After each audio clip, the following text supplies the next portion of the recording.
മുറ്റത്തെ പൂക്കളത്തിൽ വാടിയ പൂവണിയിൽ ഇത്തിരി പാൽ ചുരത്താൻ വാ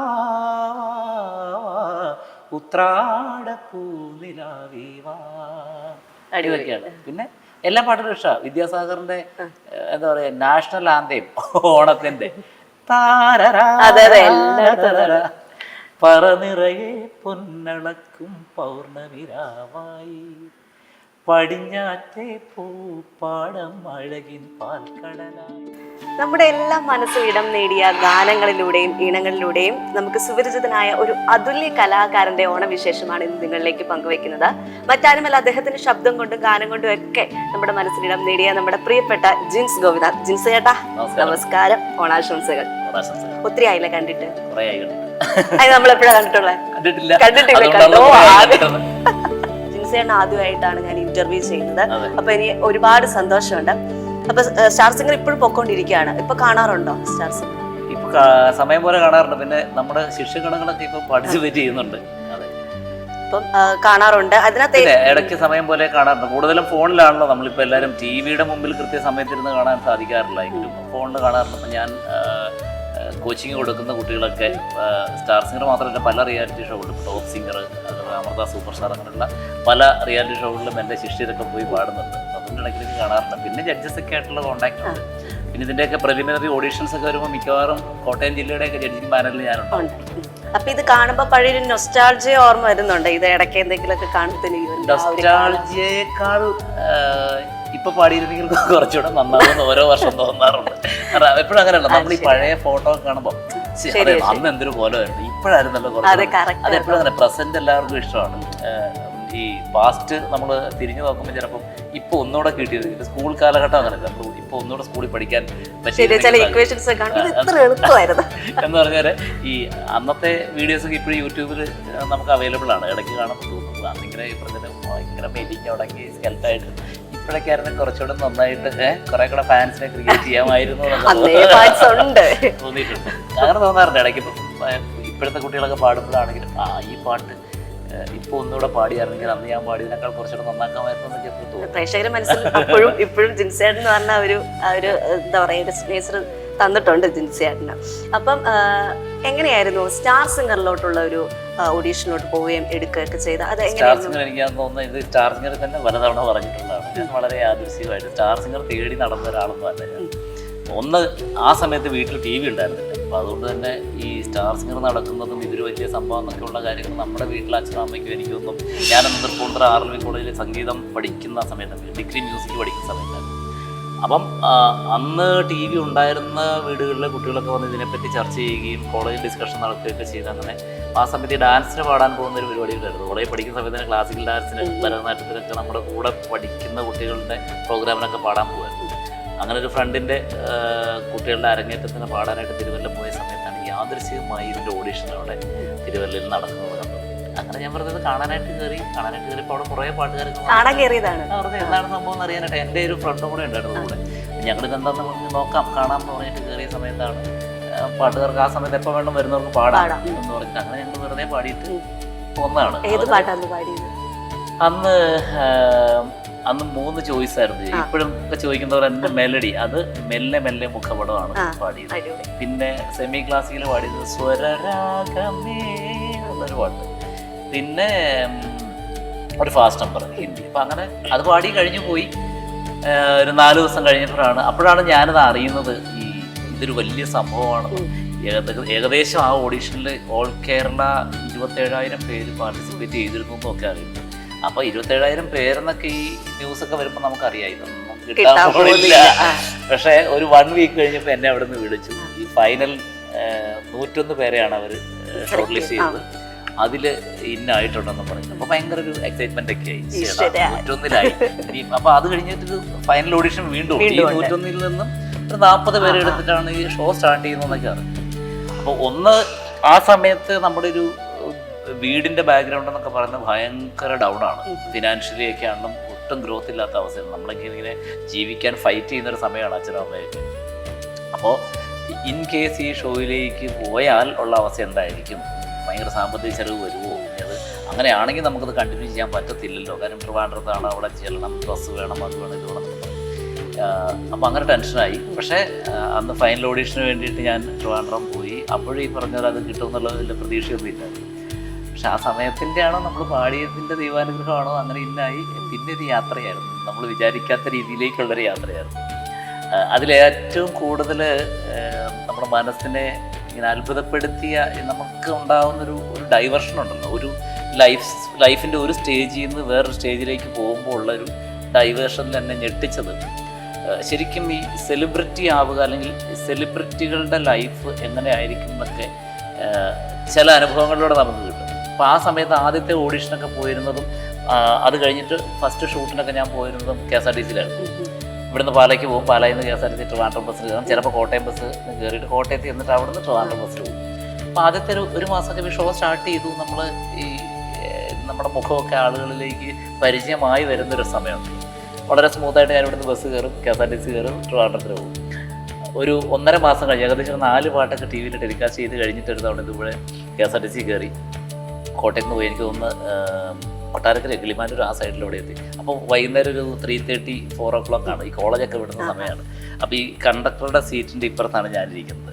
എൻ്റെ ഇപ്പുറത്ത് കണ്ടക്ടർ ഇരിപ്പുണ്ട്. അപ്പോൾ പുള്ളിയായിട്ട് ഞാനിങ്ങനെ പരിചയപ്പെട്ടപ്പോൾ കണ്ടക്ടർ ഇങ്ങനെ പറയുന്നു, പാട്ടുകാരനാണല്ലേ എന്നൊക്കെ പറഞ്ഞ് ഞങ്ങളിങ്ങനെ പരിചയപ്പെട്ടു. ഞാനിങ്ങനെ സ്റ്റാർ സിംഗർ ഈ വർഷമുണ്ട്, ഷൂട്ട് സ്റ്റാർട്ട് ചെയ്തു, 2 പാട്ടൊക്കെ വന്നു എന്ന് പറയുമ്പോൾ പുള്ളി ഇങ്ങനെ ആണല്ലേ, അപ്പം ഞാൻ ഈ സ്റ്റാർ സിംഗർ ആണോ നോക്കാമെന്നൊക്കെ പറഞ്ഞ് വർത്തമാനം പറഞ്ഞ് പോകുമ്പോഴാണ് ഈ കോളേജിൻ്റെ ബസ് സ്റ്റോപ്പിൽ ബസ് നിർത്തുന്നത്. ഈ ബസ് കയറാൻ നിന്നൊരു എനിക്ക് തോന്നുന്നു 150-150ഓളം കുട്ടികൾ അവിടെ ഇങ്ങനെ ബസ് കയറാൻ നിൽക്കുന്നു. അവരെല്ലാം തിരിച്ചറിഞ്ഞിട്ട് ഈ ബസ്സിന് ചുറ്റും ഓടിക്കൂടി ഇതൊക്കെ അതൊരു ഭയങ്കരമായ ഞെട്ടലായിരുന്നു ആ സമയത്ത്. ഞാൻ അന്നേരമാണ് വിചാരിക്കുന്നത്, നമ്മളൊരു ടി വിയിൽ ഒരു പാട്ടൊക്കെ പാടിക്കഴിഞ്ഞാൽ ഇത്രയും ആൾക്കാരൊക്കെ ഇത് അറിയുമല്ലേ എന്നുള്ളത് അറിയുന്നത്. അപ്പം എൻ്റെ വിചാരം, ഞാൻ എങ്ങനെ ഇറങ്ങിയാണെന്നൊരു ആരും കാണുന്നൊന്നുമില്ല, ടി വി വരുമ്പോൾ ഉള്ളൊരു ഫേസ് ആയിരിക്കുമല്ലോ നേരിട്ട് കാണുന്നത്. പക്ഷെ ആൾക്കാരിങ്ങനെ അങ്ങനെയാണ് ഈ ബസ് കയറിയുള്ള ഷൂട്ടിനെ പോക്ക് നിർത്തിയത്. പിന്നെ ട്രെയിനാക്കി. ട്രെയിനിലും ഇതുപോലെ അനുഭവം ഉണ്ടായിട്ടില്ല. ട്രെയിനിൽ പിന്നെ ഈ പറഞ്ഞൊരു കമ്പാർട്ട്മെന്റിൽ ഇരിക്കുന്നവരൊക്കെ ഇങ്ങനെ വന്നു. അന്ന് ഈ പറഞ്ഞൊരു സ്മാർട്ട് ഫോണൊന്നും ഇല്ലാത്തതുകൊണ്ട് ഈ സെൽഫി എടുക്കൽ പരിപാടികളൊന്നും ഇല്ലല്ലോ. അന്നൊക്കെ എല്ലാവരുടെയും നോക്കിയ ഡബിൾ ക്യാമറ ഇല്ലാത്ത ഫോണാണ്. അപ്പൊ അതുകൊണ്ട് അങ്ങനെയുള്ള ശല്യം തരുന്നത്. പക്ഷെ ഇങ്ങനെ സംസാരിക്കുകയും കാണാറെന്ന് പറയും, ചിലർ അഡ്രസ്സ് മേടിക്കുക, അല്ലെങ്കിൽ ഫോൺ നമ്പർ മേടിക്കുക, ഫോട്ടോഗ്രാഫ് മേടിക്കുന്ന പരിപാടി. അപ്പൊ അതായിരുന്നു ആ സമയത്ത് ഒരു നമ്മളെ ഭയങ്കര കൂടുതൽ ഓവറായിട്ട് സന്തോഷിപ്പിച്ചിട്ടുള്ള ഒരു മൊമെന്റ്. ഇപ്പം ഈ ഒരു നിമിഷത്തിലെത്തി നിൽക്കുകയാണ്. ആ കാലഘട്ടത്തിൽ നിന്ന് ഇപ്പം ഈ സംഗീത മേഖലയിൽ ഇവിടം വരെ നിന്ന് നിൽക്കുമ്പോൾ ഏറ്റവും കൂടുതൽ എടുത്തു പറയണം എന്ന് തോന്നുന്ന ഒരു ഗുരു ആരായിരിക്കും? എനിക്ക് ശരിക്കും പറഞ്ഞാൽ ഈ ക്ലാസിക്കൽ മ്യൂസിക്കിൽ കുറെ അധികം ഗുരുക്കന്മാരുണ്ട്. ഏറ്റവും ആദ്യം ഞാൻ ക്ലാസിക്കൽ മ്യൂസിക് സ്റ്റാർട്ട് ചെയ്തത് പാലായിലെ രാഗമാലിക ഇൻസ്റ്റിറ്റ്യൂഷനിലെ MN സലിം സാറിൻ്റെ കീഴിൽ. സലിം സാറിൻ്റെ കീഴിൽ നിന്നാണ് ഞാൻ ഈ സ്വരസ്ഥാനങ്ങളൊക്കെ പഠിച്ചത്. ഏകദേശം ഒരു വർഷത്തോളം അവിടെ പഠിച്ചിരുന്നു. അത് കഴിഞ്ഞ് പിന്നെ അപ്പോൾ ആ സമയത്തൊക്കെ ഈ പറഞ്ഞ ഞങ്ങളിങ്ങനെ വീട് മാറുന്ന ഒരു പ്രക്രിയയിലൂടെ ഒരു വീട്ടിൽ കുറച്ച് കാലം താമസിക്കുക, അവിടുന്ന് റെൻറ്റിന് അടുത്ത വീട്ടിലേക്ക്. അപ്പോൾ അങ്ങനെ സ്വന്തമായിട്ട് വീട് അന്വേഷിക്കുന്ന ബന്ധപ്പാടിലായിരുന്നു അച്ഛനും അമ്മയും. അപ്പോൾ അവിടെ ഒരു വർഷം കഴിഞ്ഞിട്ട് പിന്നെ ഇവിടെ രാമൂരിൽ തന്നെ വെൺമണി ശിവറാം എന്ന് പറഞ്ഞിട്ടൊരു സാറ്, അദ്ദേഹത്തിന് കുറച്ച് ഏജ് ഉണ്ടായിരുന്നു. ആ സമയത്ത് ശിവറാം സാറിൻ്റെ കീഴിലാണ് രണ്ടാമത് ഞാൻ പഠിക്കുന്നത്. കുറച്ച് കാലം കൂടുതൽ പഠിച്ചിട്ടുള്ളതും സാറിൻ്റെ കീഴിലാണ്. ഏകദേശം ഒരു 5 വർഷത്തോളം ശിവറാം സാറിൻ്റെ കീഴിൽ പഠിച്ചിരുന്നു. സാറിൻ്റെ കീഴിൽ പഠിച്ചിട്ടാണ് ഞാൻ ക്ലാസിക്കൽ മ്യൂസിക്കിൽ അരങ്ങേറ്റം ചെയ്യുന്നത്. 10ാം ക്ലാസ് പഠിക്കുന്ന സമയത്ത് 15 വയസ്സിൽ കച്ചേരി അരങ്ങേറ്റമൊക്കെ നടത്തി. അപ്പം സാറ് ശരിക്കും പറഞ്ഞാൽ എന്നെ മറ്റത് ഇൻസ്റ്റിറ്റ്യൂഷനായിരുന്നു, ഇത് വീട്ടിൽ പോയിട്ടായിരുന്നു പഠിക്കുന്നത്. അപ്പോൾ വീട്ടിൽ പോയി പഠിക്കുമ്പം കുറച്ചുകൂടെ സാറിൻ്റെ എന്നിലെ കഴിവിനെ കുറച്ചുകൂടെ കൂടുതൽ അറിഞ്ഞ ഒരാളായിരുന്നു. അപ്പോൾ അതുകൊണ്ട് തന്നെ ഈ ക്ലാസ് കഴിയുമ്പോൾ സാറിൻ്റെ വീട്ടിൽ നിന്നുള്ള ഭക്ഷണം അതൊക്കെ കഴിപ്പിച്ചിട്ടാണ് വീട്ടിലേക്ക് വിട്ടുകൊണ്ടിരുന്നത്. പിന്നെ അരങ്ങേറ്റം വരെ ഞാൻ പറഞ്ഞപ്പോൾ കൂടുതൽ കാലം ഒരു 5 വർഷം 6 വർഷം അടുത്ത് സാറിൻ്റെ കീഴിൽ. അപ്പോൾ സാർ ഒത്തിരി എൻ്റെ പാട്ടുകാരനെ കൂടുതൽ പ്രൊമോട്ട് ചെയ്തിട്ടുണ്ട്. ഏറ്റവും ഫസ്റ്റ് എന്ന് പറയുന്നത് അച്ഛൻ തന്നെയാണ്. കാരണം എന്നെ ഞാൻ സ്റ്റാർ സിംഗറിൽ വന്നാലും ഇല്ലെങ്കിലും എന്നെ പാട്ടുകാരനാക്കണം എന്ന് ആഗ്രഹിച്ച ആളായിരുന്നു അച്ഛൻ. അത് സ്റ്റാർ സിംഗറൊക്കെ പിന്നീട് വന്നതാണ്. അച്ഛൻ കുട്ടിക്കാലം തുടങ്ങി അച്ഛൻ ഭയങ്കരമായിട്ട് പാടുമായിരുന്നു. അച്ഛനെ പാട്ടുകാരനാവണമെന്ന് വലിയ ആഗ്രഹമുണ്ട്. പക്ഷേ ഈ അന്നത്തെ ഈ കാലഘട്ടത്തിൻ്റെയൊക്കെ ഒരു പ്രക്രിയ എന്ന് പറഞ്ഞു കഴിഞ്ഞാൽ ഈ പാട്ട് പാടി നടക്കുക അല്ലെങ്കിൽ നാടകം കളിച്ച് നടക്കുക എന്നൊക്കെ പറഞ്ഞാൽ ഏറ്റവും വലിയ പാതകളെ മോശം ജോലി എന്നൊക്കെ ഉള്ള അവ സിനിമയിൽ പോയി അല്ലെങ്കിൽ പാട്ട് പാടാൻ പോകുന്നതൊക്കെ പറയുന്നത് അല്ലെങ്കിൽ ഗാനമേളയ്ക്ക് പോകാന്നൊക്കെ പറയുന്നത് വലിയ മോശം കാര്യമായിട്ട് കാണുന്നൊരു കാലഘട്ടത്തിലായിരുന്നു അച്ഛനൊക്കെ. അതെ, ഇത് പാട്ടും പാടി നടന്നാൽ മതിയോ, ഈ ജോലിക്കും പോകേണ്ടതൊക്കെ ഉള്ളൂ. അപ്പോൾ അച്ഛനൊക്കെ അതിനെ സപ്പോർട്ട് ചെയ്തിട്ടുണ്ട്. അപ്പം ഞാൻ പാട്ട് പാടി തുടങ്ങുന്ന പ്രായത്തിൽ ഇപ്പം അച്ഛൻ്റെ വലിയ ആഗ്രഹമായിരുന്നു എന്നെ ക്ലാസിക്കൽ പഠിപ്പിക്കണം, കർണാട്ടിക് പഠിപ്പിക്കണം, കച്ചേരി ചെയ്യിപ്പിക്കണം, പാട്ടുകാരനാക്കണം. അപ്പോൾ അച്ഛൻ്റെ ആ ഒരു ഭയങ്കരമായൊരു ഇനീഷ്യേറ്റീവാണ് എന്നെ പാട്ടുകാരനായിട്ടുണ്ടെങ്കിൽ അതിൻ്റെ ഫുൾ മാർക്ക് ഞാൻ അങ്ങനെ കൊടുക്കുന്നത്. പിന്നെ വെൺപള്ളി ശിവറാം സാറിന് ശേഷമാണ് +2 കഴിഞ്ഞിട്ട് ഞാൻ ആർവിയിൽ, അതും അച്ഛൻ്റെ നിർബന്ധമായിരുന്നു, അച്ഛൻ ആഗ്രഹമായിരുന്നു. കാര്യം നീ +2 കഴിഞ്ഞിട്ട് പാട്ട് പഠിച്ചാൽ മതി, മ്യൂസിക്കിൽ ഡിഗ്രി ഒക്കെ എടുക്കണം ഞങ്ങൾക്ക് സംഗീതം. അപ്പോൾ അച്ഛൻ ഞാൻ 10ാം ക്ലാസ്സിൽ പഠിക്കുമ്പോഴേ പുള്ളി പ്ലാൻ ചെയ്ത് വെച്ചിട്ടുണ്ട് എവിടെയൊക്കെ സംഗീത കോളേജുകളൊക്കെ ഉണ്ടെന്ന് അന്വേഷിക്കും പുള്ളി. ട്രിവാൻഡ്രത്തുണ്ട്, പാലക്കാടുണ്ട്, എറണാകുളത്ത് പുറത്തുള്ളതുണ്ടെന്നൊക്കെ പറഞ്ഞ് അങ്ങനെ അന്വേഷിച്ച് അച്ഛൻ അവിടെ കൊണ്ട് ചേർക്കുകയും അവിടെ ഏറ്റവും ബെസ്റ്റ് ഒരു പീരീഡ് എന്ന് പറയുന്നത് ആർവിയിലെ കാലഘട്ടമായിരുന്നു. കാരണം ശരിക്കും ഞാൻ ആദ്യമായിട്ട് വീട് വിട്ട് നിൽക്കുന്ന ഒരു സമയമാണ് ഈ ആർവിയിലെ കാലഘട്ടം. വീട്ടിൽ നിന്ന് നമ്മൾ സ്കൂളിൽ പോയി വരുന്നവരെ വീട്ടിൽ പോയി വരാൻ പറ്റില്ല. അന്ന് ആർവിയിൽ ജോയിൻ ചെയ്ത സമയത്ത്, ക്ലാസ്സൊക്കെ സ്റ്റാർട്ട് ചെയ്ത സമയത്ത് ഹോസ്റ്റൽ കിട്ടിയില്ല. ഞാൻ ഏറ്റവും വൈകി ജോയിൻ ചെയ്ത ആളായിരുന്നു.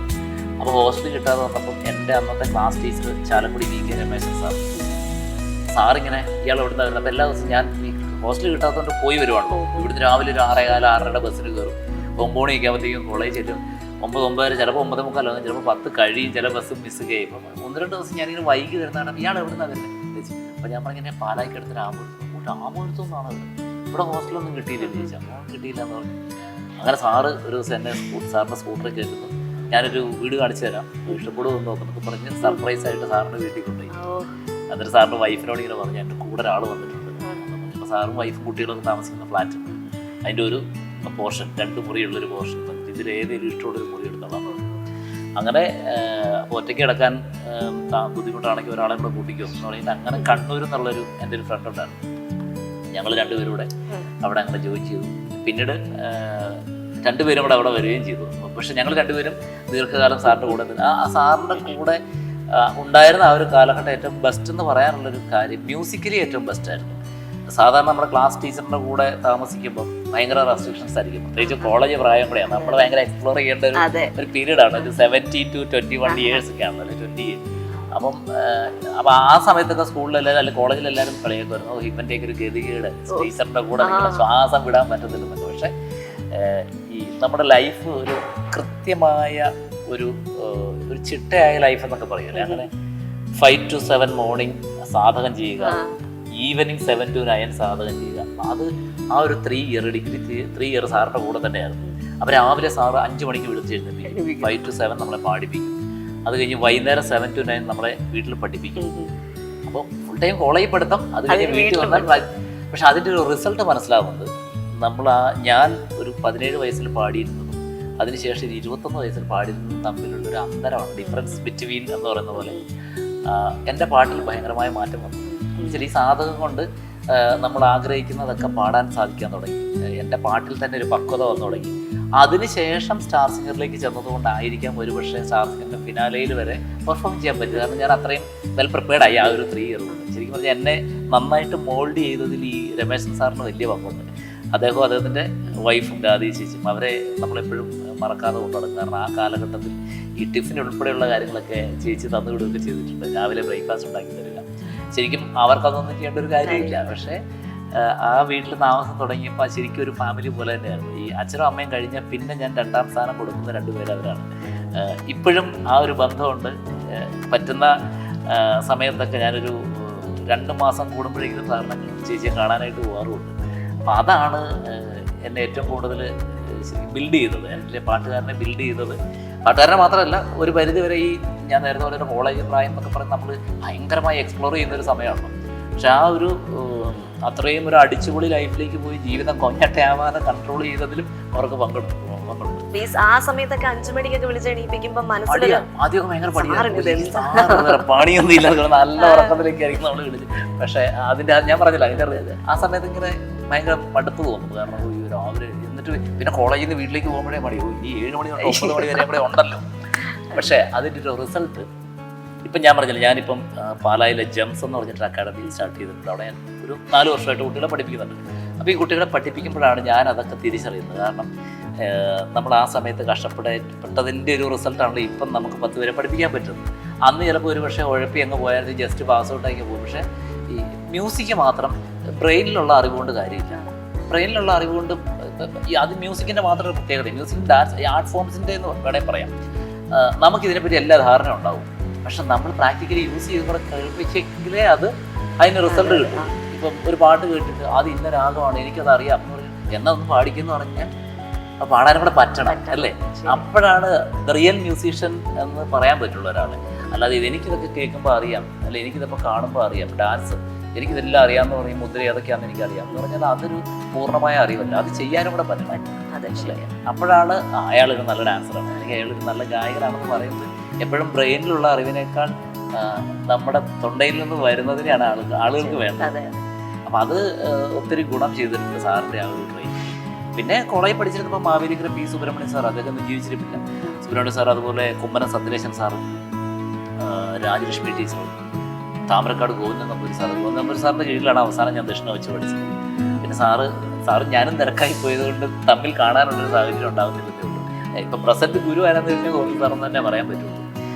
അങ്ങനെ ഒട്ടനവധി ഗുരുക്കന്മാർ എന്നെ പഠിപ്പിച്ചിട്ടുണ്ട്. അവരൊക്കെ വലിയ വലിയ വലിയ പാട്ടുകാരോടൊപ്പം പഠിക്കുകയും അതുപോലെ വലിയ വലിയ പാട്ടുകാരെ പഠിപ്പിക്കുകയും ചെയ്തിട്ടുള്ള മഹാന്മാരായ ഗുരുക്കന്മാരാണ്. അവരുടെയൊക്കെ ശിക്ഷണം സ്വീകരിക്കാൻ പറ്റി എന്ന് പറയുന്നത് ഒരു പാട്ടുകാരൻ എന്ന നിലയിൽ വലിയൊരു അവാർഡാണ്.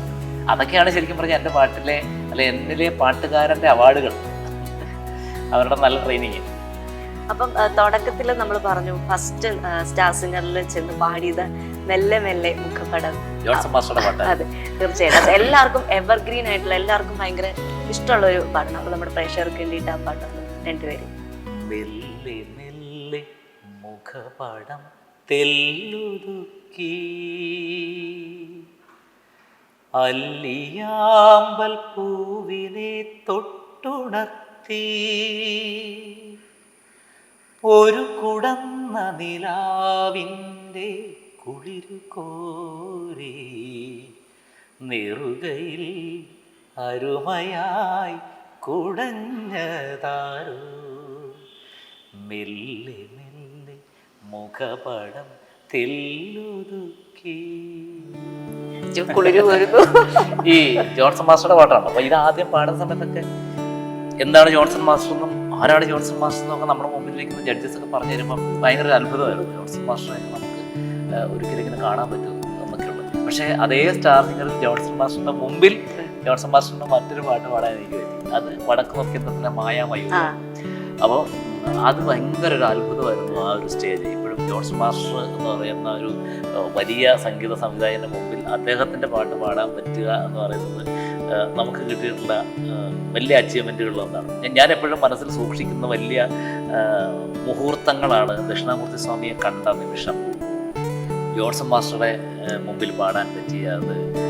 അങ്ങനെ കുറേ നമുക്ക് ഈ വലിയ ഇതിഹാസ തുല്യരാണ് എന്ന് നമ്മൾ, അല്ലെങ്കിൽ ഞാൻ വ്യക്തിപരമായിട്ട് ഞാൻ സംഗീത ലോകത്ത് ഇവരൊക്കെയാണ് സംഗീതത്തിൻ്റെ ദൈവങ്ങൾ എന്ന് വിശ്വസിക്കുന്ന ആളുകളുണ്ട്.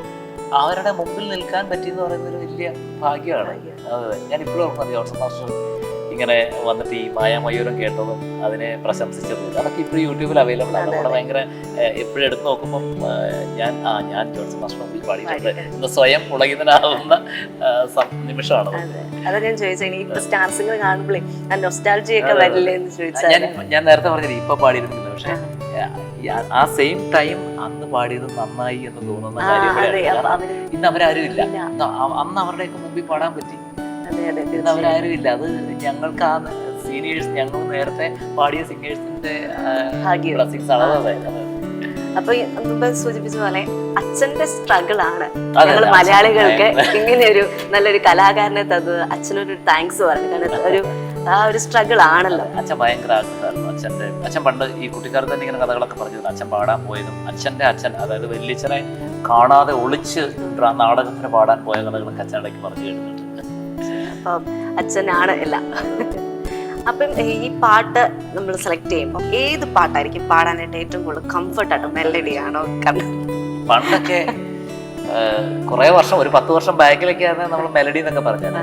പക്ഷെ ഇപ്പൊ ഞാൻ പൊതുവെ ഞാൻ ഈ ഒരു ടൈപ്പായി പോകരുതെന്നുള്ളൊരു ആഗ്രഹം എനിക്ക് എപ്പോഴൊക്കെയോ തോന്നി. കാര്യം നമ്മൾ കൂടുതലും കച്ചേരി ചെയ്യുന്നുണ്ട്, ആ കൂടെ തന്നെ ഗാനമേള ചെയ്യുന്നുണ്ട്. അതേ സമയം തന്നെ ഡിവോഷണൽ. എനിക്ക് തോന്നുന്നില്ല ഈ സ്റ്റാർ സിംഗറിൽ വന്നിട്ടുള്ള, എനിക്ക് തോന്നുന്നു 100, 200, 300 പേര് സ്റ്റാർ സിംഗറിൽ നിന്ന് പുറത്ത് വന്നിട്ടുള്ള സിംഗേഴ്സ് ഉണ്ട്. അവരിൽ എത്ര പേര് ഇതെല്ലാം കൂടെ ഒരുമിച്ച് കൈകാര്യം ചെയ്യുന്നുള്ളത് വെച്ചാൽ വിരലുണ്ടാവുന്ന ആൾക്കാരായിരിക്കും. കച്ചേരിയും ഗാനമേളയും ഡിവോഷണൽ പ്രോഗ്രാമും എല്ലാം ചെയ്യുന്നത്. അപ്പം എനിക്ക് അങ്ങനെ ചെയ്യണമെന്ന് ആഗ്രഹമുള്ള ഒരാളായിരുന്നു ഞാൻ. ഇപ്പം ക്രിസ്ത്യൻ ഡിവോഷണൽ അത് തന്നെയായിട്ട് ഞാൻ ചെയ്യാറുണ്ട്, ഹിന്ദു ഡിവോഷണൽ അത് തന്നെയായിട്ട് ചെയ്യാറുണ്ട്, കച്ചേരി പക്ക കർണാടക കച്ചേരിയായിട്ട് ചെയ്യാറുണ്ട്. പിന്നെ ഈ ഗസൽ ടൈപ്പ് ഫിലിം ക്ലാസിക്കൽ പാട്ടുകൾ അല്ലെങ്കിൽ ക്ലാസിക് ഹിറ്റുകൾ മാത്രം ചെയ്തിട്ട് ഇരുന്നിട്ട് കച്ചേരി പോലെ ചെയ്യാറുണ്ട്. പക്ക ഗാനമേള ചെയ്യാറുണ്ട്, അടിപൊളി പാട്ടുകൾ ചെയ്യാറുണ്ട്. അപ്പം അത് ആ ശീലം തുടങ്ങിയതിന് ശേഷം ഒരു 10 വർഷമൊക്കെ ആയിട്ട് ഞാൻ അതെല്ലാ ടൈപ്പും ചെയ്യാറുണ്ട്. അതെല്ലാം ചെയ്യാൻ തുടങ്ങിയതിന് ശേഷം ഒരു ഫേവറേറ്റ് സോങ് എന്ന് പറഞ്ഞ് നമുക്ക് ചൂസ് ചെയ്യാൻ പറ്റാറില്ല. എന്താണോ ചെയ്യുന്നത് ആ സമയത്ത് അത് എൻജോയ് ചെയ്യും. കച്ചേരി ചെയ്യുമ്പം അത് മാത്രമായിരിക്കും. ഗാനമേള ചെയ്യുന്ന സമയത്ത് നമ്മൾ വേൽമുരുക പാടാൻ റെഡിയാണ്, അത് ആ സമയത്ത് എൻജോയ് ചെയ്യും. ഡിവോഷൻ എന്ന് ചെയ്യുമ്പം അത് എൻജോയ് ചെയ്യും. എല്ലാ ടൈപ്പും ഇപ്പോൾ ഒരുപോലെ ഇഷ്ടമാണ്. അതിനകത്തൊരു ഫേവറേറ്റ് പാട്ട് എന്ന് പ്രത്യേകിച്ച് എടുത്തു പറയാൻ ഇപ്പോൾ ഇല്ല. നേരത്തെയൊക്കെ ഉണ്ടായിരുന്നു, ആരെങ്കിലുമൊക്കെ ചോദിക്കുമ്പോൾ ഇതുപോലെ എനിക്ക് ഈ പാട്ട് ഭയങ്കര ഇഷ്ടമാണ്, അത് പാടാൻ ഇഷ്ടമാണെന്ന് പറയും. ഇപ്പം അങ്ങനെയല്ല, എല്ലാം നമ്മൾ ഉപയോഗിച്ചേ പറ്റും. അപ്പം എന്റെയൊക്കെ ചെറുപ്പത്തില് പാലാമുരിക്കുമ്പുഴയില് നവരാത്രി സംഗീതം വന്നിട്ടുണ്ട്. അപ്പൊ എല്ലാരും പ്രേക്ഷകർ ചോദിക്കുന്ന ഒരു പാട്ടാണ് ജിൻസിയേട്ടൻ പാടാൻ വേണ്ടി, നക്ഷത്ര ദീപങ്ങൾ തിളങ്ങി. അതൊന്ന് പാടിത്തരാം, എനിക്ക് പേഴ്സണൽ ആയിട്ട് കേൾക്കാൻ വേണ്ടിട്ടാണ്. നക്ഷത്ര ദീപങ്ങൾ തിളങ്ങി നവരാത്രി മണ്ഡപമൊരുങ്ങി, നക്ഷത്ര ദീപങ്ങൾ തിളങ്ങി നവരാത്രി മണ്ഡപമൊരുങ്ങി, രാജധാനി വീണ്ടും സ്വാതി തിരുനാളിൻ, രാജധാനി വീണ്ടും സ്വാതി തിരുനാളിൻ, രാഗസുധാസാഗരത്തിൽ നീരാടി, നക്ഷത്ര ദീപങ്ങൾ തിളങ്ങി നവരാത്രി മണ്ഡപമൊരുങ്ങി. ഞാൻ അവിടെ പോയി കേട്ടോ, ആ സമയത്ത് പോയി. ഈ ഒരുപാട് എന്താ പറയാ, തീർന്നു പോവരുതേ എന്ന് ആഗ്രഹിച്ചിരുന്ന ഒരു സമയമായിരുന്നു. ആ പാട്ട് കഴിക്കുമ്പോൾ തീർന്നു പോയല്ലോ. അപ്പൊ ഞങ്ങൾ പറഞ്ഞില്ല, ഞങ്ങൾക്കൊരു ഫ്രണ്ട് സർക്കിൾ ഉണ്ട്. അപ്പൊ നവരാത്രിയില് കച്ചേരിക്ക് വരുന്നത് ജിൻസിയേട്ടനാന്ന് പറയുമ്പോഴേ ഞങ്ങൾ അവിടെ ആദ്യം ഫ്രണ്ടിൽ പോയി. എനിക്ക് തോന്നുന്നു ഞാൻ നിങ്ങളെ കൂടെ ഉൾപ്പെടുത്തിക്കൊണ്ട് പറയുന്നത്, ഇങ്ങനെ നല്ല ആൾക്കാരുള്ളത് കൊണ്ടാണ് നമ്മളൊക്കെ പാട്ടുകാരാകുന്നത് തന്നെ അല്ലെ. ആസ്വാദകരില്ലെങ്കിൽ എന്ത് കലാകാരന് നമ്മുടെ ഗുരുക്കന്മാർ പറയാറുണ്ട്. ഓണമൊക്കെ എവിടെ പോയി? ഓണം വീട്ടിൽ തന്നെ. ഓണം എല്ലാം വീട്ടിൽ തന്നെ ആയിരിക്കും. ഇനി പ്രോഗ്രാം ഇല്ലാത്ത ദിവസമാണെങ്കിലും യാത്രകളൊന്നും ഉണ്ടാവില്ല. ഓണം വീട്ടിൽ തന്നെ. ഉച്ചവരെ നമ്മൾ എല്ലാ വീടുകളിലും പോലെ തന്നെ ഉച്ചവരെ നമ്മുടെ സ്വന്തം വീട്ടിൽ ആഘോഷിക്കുക.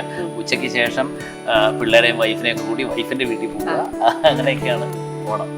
ഓക്കെ, അപ്പം നമ്മൾക്ക് പാലാക്കാർക്ക് വേണ്ടിയിട്ട് ഗാനം ചെയ്ത് പാടിയിട്ടുണ്ട്.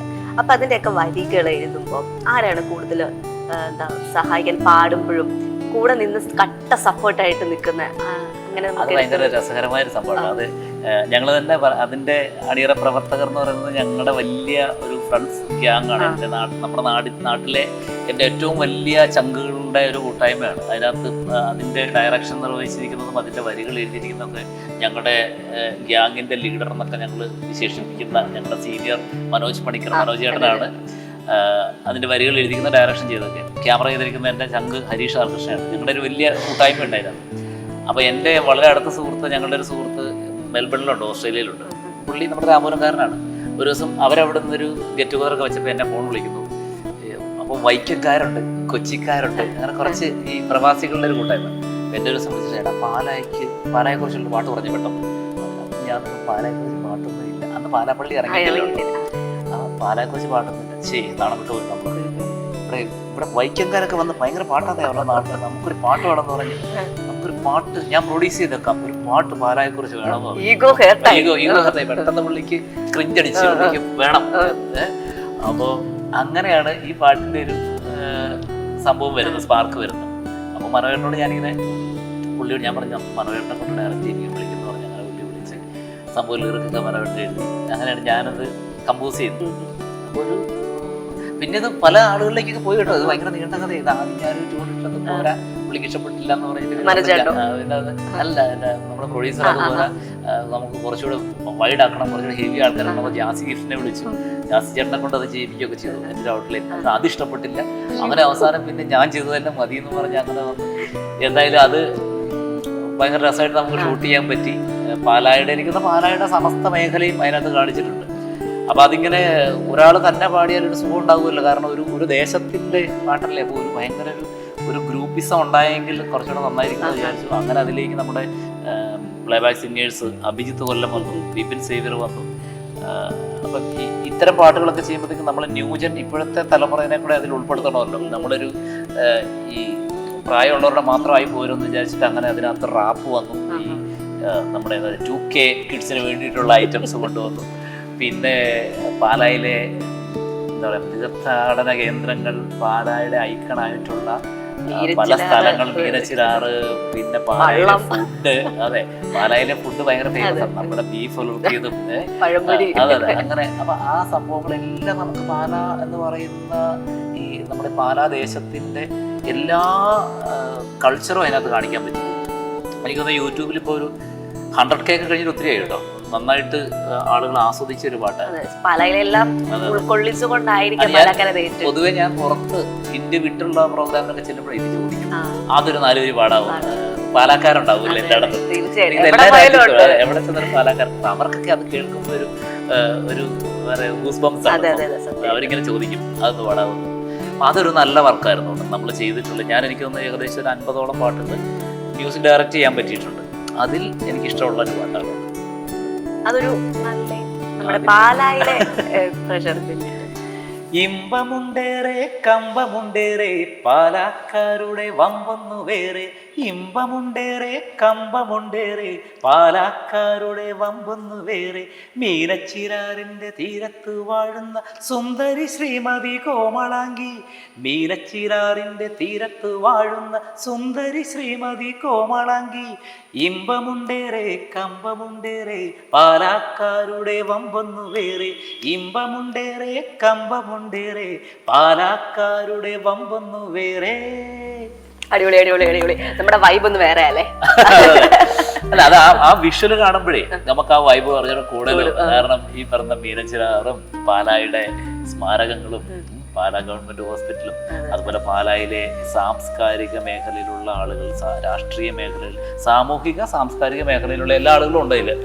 നമ്മുടെ പാലായുടെ ജോസ് കെ മാണിയും പാലായുടെ പ്രിയങ്കരിയായ നടി മിയയും എല്ലാവരും ഉണ്ട്. അപ്പൊ എവിടെയെങ്കിലും പോയിട്ട് തിരിച്ച് പാലയിലേക്ക് വരുമ്പോഴാണ് നമുക്കുള്ളൊരു, ഞാൻ പൊതുവെ ഹോം സിക്നസ് കൂടിയാണ്. ഞാൻ എവിടെയൊക്കെ പോയാലും എനിക്ക് 10 ദിവസം കഴിയുമ്പോഴത്തേക്കും ഇങ്ങോട്ട് വരണം. അത് നമ്മുടെ ഫുഡും. ഇപ്പം നമ്മുടെ സോഷ്യൽ മീഡിയയിലൊക്കെ ഭയങ്കര എന്താ പറയാ ചർച്ചയായിക്കൊണ്ടിരിക്കുന്നതാണ് ഇപ്പോഴത്തെ കാലഘട്ടത്തിൽ ഇറങ്ങുന്ന പാട്ടുകളുടെ ലിറിക്സ്. നോക്കുകയാണെങ്കിൽ ഒരു ബന്ധമില്ല, അല്ലെങ്കിൽ ഒരു അർത്ഥമില്ലാത്ത പാട്ടുകളൊക്കെയാണെന്ന് പറയുന്നത്. ഇല്ല, അപ്പൊ പണ്ടൊക്കെ നമ്മുടെ കൈതപ്രം ഇപ്പോഴും നമ്മുടെ പാട്ടുകൾ എഴുതുന്നുണ്ട്.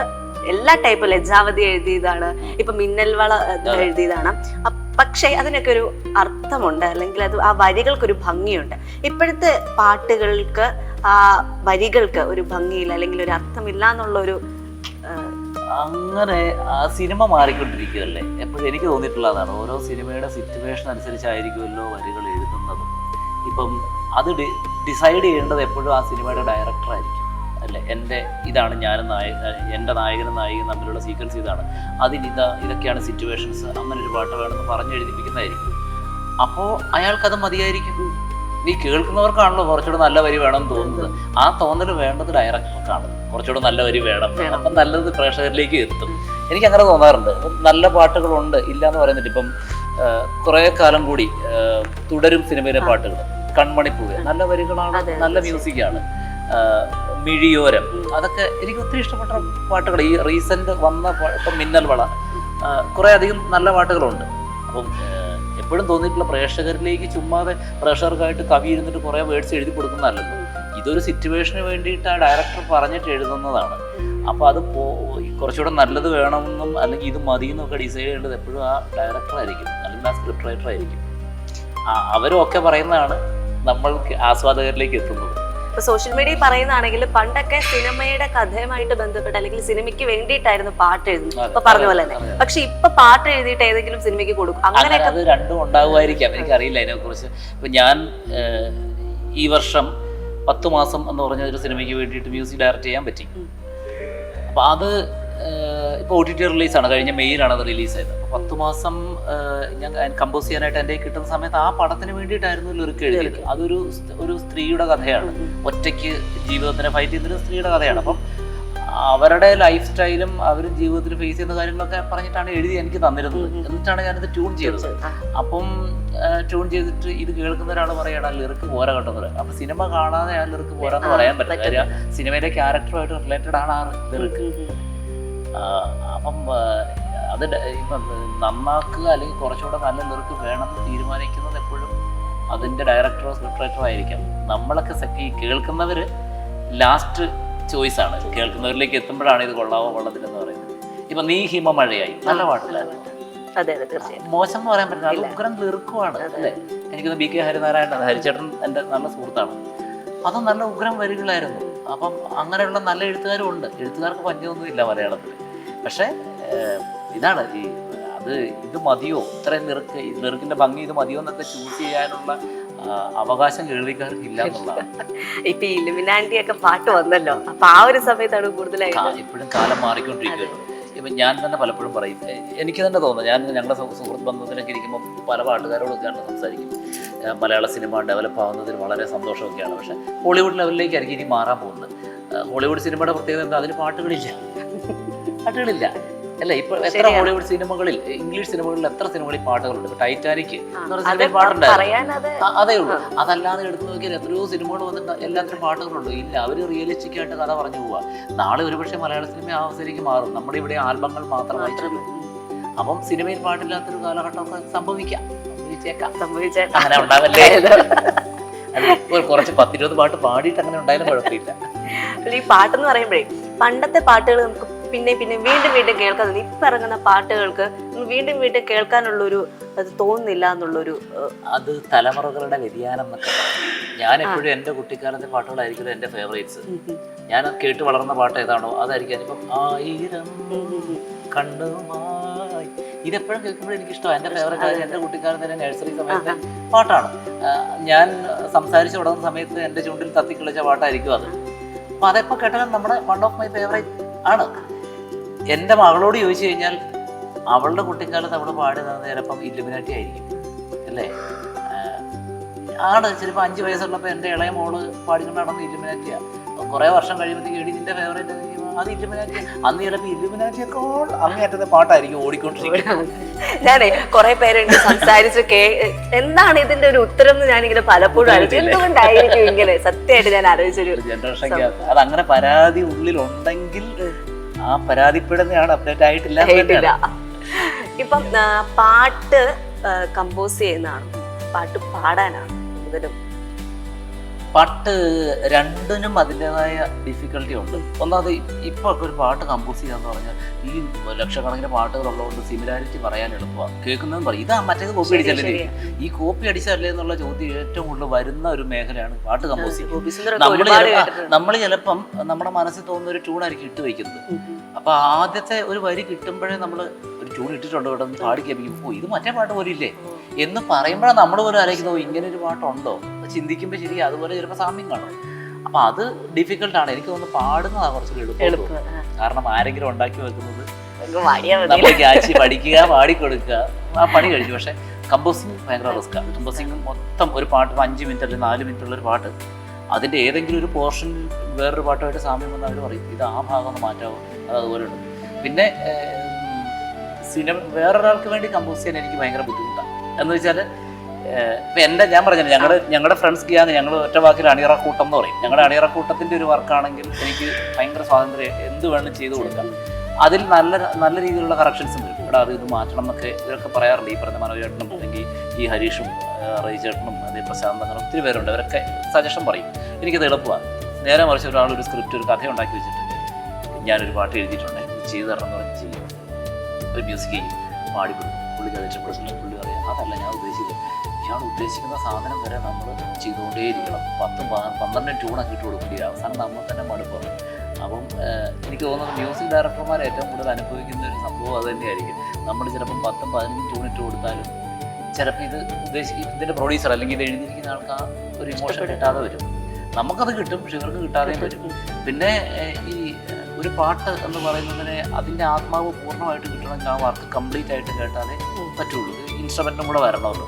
എവിടെയൊക്കെ എന്തൊക്കെ ഇൻസ്ട്രുമെൻ്റ് ആണ് അതൊക്കെ ആയിരിക്കും ചിലപ്പോൾ നമ്മളെ ഹോണ്ട് ചെയ്യുന്നത്. ഇപ്പം ഒരു എക്സാമ്പിൾ പറയുകയാണെങ്കിൽ ഇപ്പം ആ ഒരു ഹിന്ദി പാട്ടുണ്ടല്ലോ,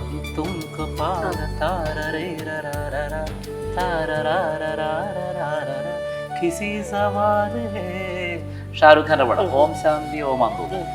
അപ്പൊ അതിന്റെ ഇപ്പൊ നമ്മള് മഞ്ഞപ്പൊടി ഗ്ലാസ്സിനകത്തിട്ട് വെള്ളത്തിലിട്ട് കളിച്ച അതാണ് ആ പാട്ടിന്റെ ഹോണ്ടിങ് ബിറ്റ് എന്ന് പറയുന്നത് അല്ലെ. അത് കേൾക്കുമ്പോഴേ നമുക്കറിയാം ഇതാണ് പാട്ടെന്നുള്ളത്. ഇനി ആ പാട്ട് ട്യൂൺ ചെയ്ത ആൾ ഈ ഓർക്കസ്ട്രേഷന് മുമ്പേ ഇത് പാടി കേൾപ്പിച്ച് ചിലപ്പം വെറുതെ പച്ചക്ക് ലിറിക്ക് മാത്രം കേൾക്കും, മ്യൂസിക് ഒന്നും ഇല്ലാതെ. അപ്പൊ അതിനെ പൂർണ്ണമായിട്ട് നമുക്ക് കേൾക്കുന്നവർക്ക് ഉൾക്കൊള്ളാൻ പറ്റില്ല. വിത്തൗട്ട് ആ ബെല്ലും കൂടെ വരുമ്പോഴല്ലേ അതിന്റെ സുഖം. ഞാൻ ട്യൂൺ ചെയ്തിടുമ്പോഴേ പറയും, ചിലപ്പോൾ സജഷൻ പറയും സുഖമായില്ലല്ലോ, നമ്മൾ സുഖമാവും, അതിന്റെ ബാക്ക്ഗ്രൗണ്ട് വരുമ്പോൾ സുഖമാവും. അപ്പോഴേ നമുക്ക് കംപ്ലീറ്റ് കൊടുക്കാൻ പറ്റുള്ളൂ. അപ്പം മ്യൂസിക് ഡയറക്ഷനാണ് ബുദ്ധിമുട്ട്. പാടുന്ന എളുപ്പമാണ്, കേൾക്കുക, പഠിക്കുക, പാടി പാടുക. ഓക്കെ. അപ്പം ഓണമൊക്കെയാണ് ഞാൻ പറഞ്ഞു, ഒരു അങ്ങനെ ഒത്തിരി എന്താ പറയാ പേഴ്സണലായിട്ട് അങ്ങനെ ഇഷ്ടപ്പെട്ട പാട്ടുകളെല്ലാം പോകും എന്ന് പറയുന്നു. പേഴ്സണൽ അങ്ങനെ ചോയ്സ് ഇപ്പൊ ഇല്ല. പക്ഷെ എന്നാലും എല്ലാ ടൈപ്പും ഇഷ്ടമാണ്. ഓണമായതുകൊണ്ട് ഇഷ്ടപ്പെട്ട ഓണപ്പാട്ട് ഏതായിരുന്നു? അയ്യോ, അങ്ങനൊക്കെ ചോദിച്ചാൽ ഒരുപാട് നമ്മൾ പാട്ടുകൾ പാടാറുണ്ടെങ്കിലും കുട്ടിക്കാലത്തെ ഓർമ്മകളായിരിക്കുമല്ലോ. ഓണം എന്ന് പറയുമ്പോൾ എല്ലാവരുടെയും ഒരു 15 വയസ്സിന് താഴെയുള്ള ഓർമ്മകളായിരിക്കും. അപ്പൊ ഉത്രാട പൂതിരാവയൊക്കെ ആയിരിക്കും ഇഷ്ടം. മറ്റേ ഓണപരിപാടിയിലൊക്കെ വീട്ടിലൊക്കെ റേഡിയോ ആയിരുന്നു, അച്ഛൻ്റെ പഴയ ഫിലിപ്സ് ഡബിൾ ബാറ്ററി റേഡിയോയിലൊക്കെയാണ്. അപ്പോൾ ഓണത്തിന്റെ സമയത്ത് റേഡിയോയിൽ വരുന്ന ചലച്ചിത്ര ഗാനങ്ങളിലും അല്ലെങ്കിൽ അല്ലാത്ത ഉള്ള പ്രഭാതത്തിൽ വരുന്ന പാട്ടുകളിലൊക്കെ ഉത്രാട പൂനിലാവിവാ മുറ്റത്തെ പൂക്കളത്തിൽ വാടിയ പൂവണിയിൽ ഇത്തിരി പാൽ ചുരത്താൻ വാ ഉത്രാട പൂനിലാവിവാ അടിപൊളിയാണ്. പിന്നെ എല്ലാ പാട്ടുകളും ഇഷ്ടമാണ്. വിദ്യാസാഗറിന്റെ എന്താ പറയാ നാഷണൽ ആന്തേം ഓണത്തിന്റെ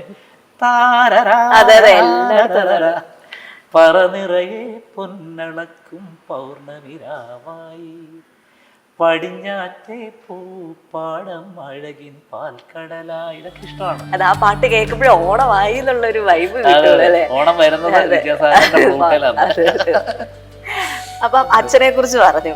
അച്ഛനാണ് എല്ലാം. അമ്മയും പാട്ടുകാരിയാണ്. അമ്മയുടെ ഫാമിലിയിലാണ് എനിക്ക് അച്ഛൻ പാടുമെങ്കിലും അച്ഛൻ്റെ കുടുംബത്തിനേക്കാൾ കൂടുതൽ പാട്ടുകാർ അമ്മയുടെ ഫാമിലി. അമ്മയുടെ സിസ്റ്റേഴ്സ്, ബ്രദേഴ്സ് ഇവരെല്ലാവരും പാട്ടുകാരായിരുന്നു. അവർക്ക് ഭജൻ സമിതിയൊക്കെ ഉണ്ടാവും. അപ്പം ഇവരുടെ രണ്ടുപേരുടെയും കൂടെ പാട്ടിന്റെ അംശമാണ് എനിക്ക് കിട്ടിയത്. അപ്പൊ അച്ഛനുമായിട്ട് ഏതെങ്കിലും വേദി പങ്കിടാൻ അല്ലെങ്കിൽ ഗാനമേളക്കോ അങ്ങനെയൊക്കെ ഒരു അവസരം? അത് നല്ല ചോദ്യം. ഉണ്ടോന്ന് ചോദിച്ചാൽ വളരെ റയറായിട്ട്. ഈ റീസെന്റ് ഒന്നും ഇല്ല.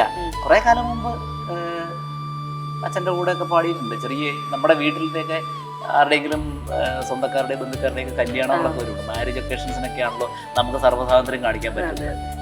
മൈക്ക് എടുക്കുക, ഏത് പാട്ട്, അങ്ങനെ കൂടിയിട്ടുണ്ട്. അത്രേ ഉള്ളൂ. അല്ലാണ്ട് അച്ഛനെ ഷോയ്ക്കൊക്കെ കൊണ്ടുപോയിട്ട് ഇവിടെ ഷോയ്ക്കൊക്കെ വന്നിട്ടുണ്ട്. അങ്ങനെ സ്റ്റേജിൽ പാടിയിട്ടൊന്നും ഇല്ല.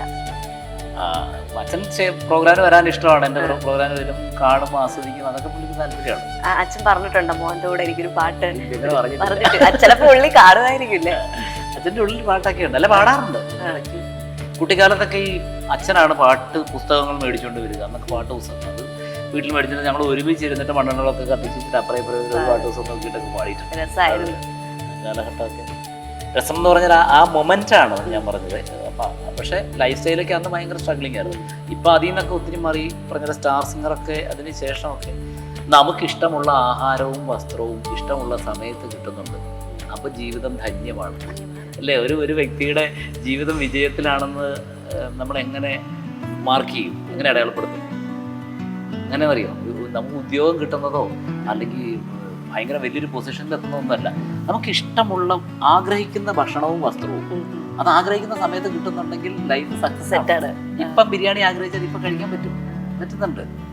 അപ്പൊ ആ ലൈഫ് സക്സസ് ആണ്. അങ്ങനെ നോക്കിയാൽ ഞാൻ ദാരിദ്ര്യത്തിലാണെന്ന് പറയുന്ന പല ആൾക്കാരും ശരിക്കും സമ്പന്നരാണ്, ജീവിതത്തിൽ വിജയിച്ചവരാ. ഇല്ല ചേട്ടാ, ഒരു 100 രൂപയുടെ ബിരിയാണി കഴിക്കാൻ ആഗ്രഹിച്ചാൽ പറ്റുന്നില്ല. ഇപ്പം കണ്ടോ, പുള്ളി സക്സസ് ആണ്. അല്ലേ? സക്സസ് ആണ്. സന്തോഷം കൊണ്ട് കണ്ണു പറയുന്നത് ഞാൻ സക്സസ് ആയിരുന്നു. ഞാൻ അങ്ങനെയാണ്. ഞാൻ മനസ്സിലാക്കിക്കുന്ന അങ്ങനെ. ചിലപ്പോൾ ബുദ്ധിമുട്ടൊക്കെ വരും. ചിലപ്പോൾ നമ്മുടെ ഈ പറഞ്ഞ ഒരു 100 രൂപ എടുക്കാനില്ലാത്ത അവസ്ഥയൊക്കെ പലപ്പോഴും വരാറുണ്ട്. അതിപ്പോഴും പലപ്പോഴും വരും. പക്ഷെ എന്നാലും ഞാൻ ഇത് ആലോചിക്കും, കടയിൽ കാണുന്നൊരു ഡ്രസ്സ് വാങ്ങാൻ ആഗ്രഹിച്ചാൽ അത് കൂടിപ്പോയി 1 മാസത്തിനകത്തൊക്കെ വാങ്ങാൻ പറ്റാറുണ്ട്. ചിലപ്പോൾ ആ സമയത്ത് പറ്റില്ല, ഒരാഴ്ച കഴിയുമ്പോൾ നമ്മളൊന്ന് സെറ്റാവും, ചിലപ്പോൾ വാങ്ങാൻ പറ്റില്ല. അത് പറ്റാത്ത സാഹചര്യത്തിലൂടെ ഞാൻ പോയിട്ടുണ്ട്. ഞാൻ ഈ പാലാ സൂപ്പർ ബീറ്റ്സിലൊക്കെയാണ് ആദ്യ കാലഘട്ടങ്ങളിൽ പൂഞ്ഞാർ നവധാര, പാലാ സൂപ്പർ ബീറ്റ്സ് ഇങ്ങനെ ട്രൂപ്പിലൊക്കെയാണ് ഏറ്റവും ആദ്യം ഒരു 16-15 വയസ്സൊക്കെ ഉള്ള സമയത്ത് അന്ന് മാസ്റ്റർ ജിൻസ് ആയിട്ടാണ് പാടാൻ കരുതുന്നത്. ആ സമയത്തൊക്കെ ഈ പറഞ്ഞ പോലെ ഒരു ജോഡി ഡ്രസ്സ് അല്ലെങ്കിൽ 2 ജോഡി ഡ്രസ്സൊക്കെ സ്റ്റേജിൽ ഇടാൻ കൊള്ളാവുന്നതേ ഉള്ളൂ, കളറുള്ള ഡ്രസ്സ്. അപ്പോൾ അന്നത്തെ ഏറ്റവും വലിയ ആഗ്രഹമായിരുന്നു വൈറ്റ് പാൻറ് ഇടുക, അല്ലെങ്കിൽ ഓഫ് വൈറ്റ് പാൻറ് ഇടുക എന്നുള്ളത്. അന്നൊക്കെ നമുക്കുള്ള പാൻറ് എന്നൊക്കെ പറഞ്ഞു കഴിഞ്ഞാൽ പുറത്ത് കാണിക്കാൻ പറ്റത്തില്ലാത്ത ടൈപ്പ് പാൻറ്റായിരുന്നു. ഈ ഉപ്പൂറ്റിയുടെ അടിയൊക്കെ പിഞ്ചിട്ട് നൂല് ഇങ്ങനെ വഴിയെ കൂടെ പോകുന്ന മുഴുവൻ ചപ്പും കൂടെ പറിച്ചെടുത്തോണ്ട് പോകുന്ന ടൈപ്പ് പാൻറ്റൊക്കെ ആയിരുന്നു. അപ്പം ആ സമയവും ഞാൻ അനുഭവിച്ചിട്ടുണ്ട്. അന്ന് ഇപ്പോൾ ആഗ്രഹിച്ചിട്ട് ഒരു നല്ല വൈറ്റ് പാൻറ് മേടിക്കാൻ കൊതിച്ചിട്ട് നടക്കാതെ പോയ, ഒരു വർഷമായിട്ട് നടക്കാതെ പോയ കാലഘട്ടമൊക്കെ ഉണ്ട്. 2 ഷർട്ടുമൊക്കെ ആയിട്ട് മാത്രം സ്ഥിരം 1 മാസം 20 പ്രോഗ്രാം കാണും ട്രൂപ്പൊക്കെ ആകുമ്പോൾ. ആ 20 പരിപാടിക്കും ഈ 2 ഡ്രസ്സ് മാത്രം മാറി ഇട്ട് പോയിട്ടുള്ള അവസ്ഥ ഉണ്ടായിട്ടുണ്ട്. അപ്പം അതിൽ നിന്നൊക്കെ ഇപ്പോഴത്തെ അവസ്ഥയിലേക്ക് നോക്കുമ്പോൾ നമ്മൾ ജീവിതം വിജയിച്ചു എന്ന് തോന്നാറുണ്ട്. അതിന്റെ മെയിൻ ആയിട്ടും പറയാനുള്ള സ്റ്റാർ സിംഗറിലേക്ക് എത്തി. സ്റ്റാർ സിംഗർ എന്നതിനേക്കാൾ മ്യൂസിക്കിനെ ഞാൻ സീരിയസ് ആയിട്ട് പിടിച്ചു. അതുകൊണ്ടായിരിക്കും നമ്മുടെ എല്ലാവർക്കും ഓരോ പ്രവൃത്തി മേഖലയുണ്ടല്ലോ അല്ലേ. ഇപ്പം നമ്മുടെ ക്യാമറ ചെയ്യുന്ന അദ്ദേഹത്തിന്റെ തൊഴിൽ അതാണ്. അദ്ദേഹം അതിനോട് ആത്മാർത്ഥത കാണിക്കുമ്പോൾ അതിന് ഒരു സക്സസ്ഫുൾ ആവും, റിസൾട്ട് കിട്ടും. അതെ, ആ വർക്ക് മര്യാദയ്ക്ക് ചെയ്യാതെ വേറെ വല്ല പണിക്കും പോയിട്ട് ദാരിദ്ര്യം എന്ന് പറഞ്ഞിട്ട് ശരിയാണ്. അപ്പം ഞാൻ എൻ്റെ മേഖല ഇതാണെന്ന് തിരിച്ചറിഞ്ഞ നാൾ തൊട്ട് കുറച്ച് സീരിയസ് ആയിട്ട് അതിനെ പിടിച്ചു. അതുകൊണ്ട് രക്ഷപ്പെട്ടു എന്നൊക്കെ തോന്നുന്നു. അല്ല, എനിക്ക് വലിയ അത്യാഗ്രഹം ഇല്ലാത്ത ഒരാളാണ്. എനിക്കിങ്ങനെ 100 സിനിമ പാടണം, എനിക്ക് നാഷണൽ അവാർഡ് കിട്ടണം, അങ്ങനെയാണ് അങ്ങനെയുള്ള ഓരോ ആഗ്രഹമില്ല. ഇപ്പോൾ ഉള്ള സന്തോഷം എന്താണ്, അത് താഴെ പോകാതെ പോയാൽ ഇപ്പോൾ ഉള്ള സന്തോഷം, ഹാപ്പിയാണ്, ലൈഫ് ഹാപ്പിയാണ്. അപ്പൊ ഇനി എന്തൊക്കെയാണ് പുതിയ പ്രൊജക്റ്റുകൾ? ഇപ്പം ഞാൻ നേരത്തെ പറഞ്ഞ 10 മാസം, അത് ആണ് ഞാൻ ആദ്യമായി മ്യൂസിക് ചെയ്യുന്ന സിനിമ എന്ന് പറഞ്ഞാൽ. അതിന് മുമ്പ് ഒരു ഷോർട്ട് സിനിമ ചെയ്തിരുന്നു, മാർഗവതി. നമ്മുടെ രാമപുരംകാരൻ റെജി രാമപുരം ഞങ്ങളുടെ ചങ്കാണ്, പുള്ളി ഡയറക്റ്റ് ചെയ്ത സിനിമയാണ്. അപ്പോൾ അതിലൊരു പാട്ട്, അതിൽ 2 പാട്ട് കമ്പോസ് ചെയ്തത്. അതാണ് ശരിക്കും പറയുക സിനിമ കാറ്റഗറിയിൽ ആദ്യത്തെ മ്യൂസിക് ഡയറക്ഷൻ അതാണ്. പിന്നെ 10 മാസമാണ് ആദ്യത്തെ ഒരു OTT വന്ന സിനിമ. ഉരുൾ എന്ന് പറഞ്ഞൊരു പടം പാടിയിട്ടുണ്ട്. അത് മമ്മി സെഞ്ചുറിയുടെ പടമാണ്, അതിന് വരാനുണ്ടായിരുന്നു. നല്ല പാട്ടാണ് പാടിയിരിക്കുന്നത്. അങ്ങനെ കുറച്ച് വർക്കുകൾ. പിന്നെ നോൺ ഫിലിമി ഇടയ്ക്ക് ഇങ്ങനെ മ്യൂസിക് ഡയറക്ഷൻ. ഇപ്പം ലേറ്റസ്റ്റ് നമ്മുടെ രാമപുരത്തിൻ്റെ പ്രത്യേകതയാണല്ലോ നാലമ്പലം.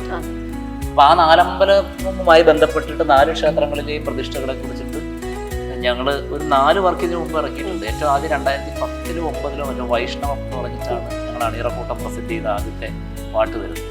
അത് ട്യൂൺ ചെയ്തു. അപ്പോൾ അതന്ന് ഗണേഷ് സുന്ദറാണ് അത് കൂടെ പാടിയത്. അത് കഴിഞ്ഞ് രാമരാജ്യം രാമപുരം എന്ന് പറഞ്ഞൊരു വർക്ക്. പിന്നെ 3ാമത്തത് ശ്രീരാമം എന്ന് പറഞ്ഞിട്ടൊരു ഭക്തിഗാനം, അത് ഞാൻ തന്നെ പാടി. ഇപ്പം വന്നേക്കുന്നത് നാലമ്പല നാദം എന്ന് പറഞ്ഞ പേരിലാണ്. അതൊരു 3-4 ദിവസമായിട്ടുള്ള റിലീസായിട്ട്. അപ്പോൾ അത് ഒരു ബ്യൂട്ടിഫുൾ പാട്ടായിട്ട് എല്ലാവരും പറഞ്ഞിട്ടുണ്ട്. കാണാത്തവരുണ്ടെങ്കിൽ യൂട്യൂബിൽ നാലമ്പല നാദം പോയി കാണണം. നമ്മുടെ നാലമ്പലത്തിൻ്റെ എല്ലാ മുക്കും മൂലയും അതിലുണ്ട്. നാലമ്പലത്തിൻ്റെ വഴിപാടുകളും നാലമ്പലത്തിലെ ഭക്തിയും. പിന്നെ ഹരി കല്ലമ്പള്ളി നമ്മുടെ ഫ്രണ്ട്സിൽ ഒരാളാണ്, തിരുമേനിയാണ്, അദ്ദേഹമാണ് ഇതിൻ്റെ വരികൾ എഴുതിയിരിക്കുന്നത്. മനോജേട്ടനാണ് ഡയറക്റ്റ് ചെയ്തിരിക്കുന്നത്, ഹരീഷാണ് എൻ്റെ ക്യാമറ ചെയ്തിരിക്കുന്നത്. അപ്പം അങ്ങനെ നാലമ്പലനാഥാണ് ഏറ്റവും ലേറ്റസ്റ്റ് വർക്ക്. അപ്പം നമ്മുടെ ദൃശ്യയുടെ പ്രേക്ഷകർക്ക് വേണ്ടിയിട്ട് ഒരു പാട്ടും കൂടെ. ദൃശ്യയുടെ പ്രേക്ഷകരോട് സ്പെഷ്യൽ നന്ദി പറയുകയാണ്. കാരണം ഞാൻ ദൃശ്യയുടെ എന്താ പറയുക, ഒരു 7-8 വർഷം ഞാൻ ദൃശ്യയിൽ ഹലോ ജിൻസ്, എൻ്റെ പേര് തന്നെ ഹലോ ജിൻസ് എന്നുള്ള ഫോണിൻ പ്രോഗ്രാം കുറേ ചെയ്തതാണ്. കുറേ നാട്ടുകാരെ ചോദിച്ചു കൊന്നിട്ടുള്ള ആളാണ്. പാട്ടുമായി ബന്ധപ്പെട്ട ഒത്തിരി ചോദ്യങ്ങൾ, അതുപോലെ ഓണപരിപാടി എത്രയോ ഞാൻ ചെയ്തേക്കുന്നു ദൃശ്യം തന്നെ. അപ്പോൾ ഇപ്പോൾ എനിക്ക് വന്നൊരു 1-2-3 വർഷം ഗ്യാപ്പ് കൂടിയിട്ടാണ് ദൃശ്യയ്ക്ക് വേണ്ടിയിട്ട് ഇങ്ങനെ വന്നിരിക്കുന്നത്.